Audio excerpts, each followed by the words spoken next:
আমরা অনেক রকমের পাকোড়া বানিয়ে থাকি, তবে আমার কাছে মনে হয় পালং শাকের পাকোড়াটা একটু বেশি মজার। আজকে পালং শাকের পাকোড়া বানিয়ে দেখাচ্ছি।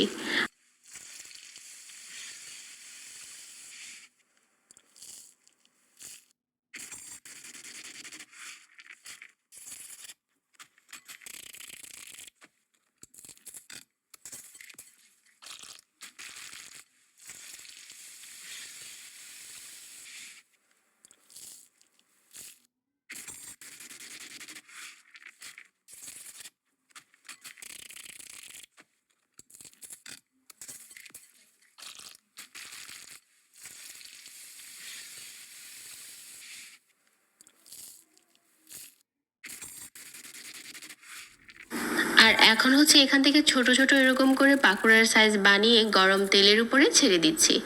তেলটা আমি আগে থেকেই মিডিয়াম আঁচে গরম করে নিয়েছিলাম। অনেকটা কালার চলে এসেছে, ওই পর্যায়ে হচ্ছে আমি তেল ঝরিয়ে উঠিয়ে নিচ্ছি। আমাদের পালং শাকের পাকোড়াটা এখন বানানো হয়ে গেছে।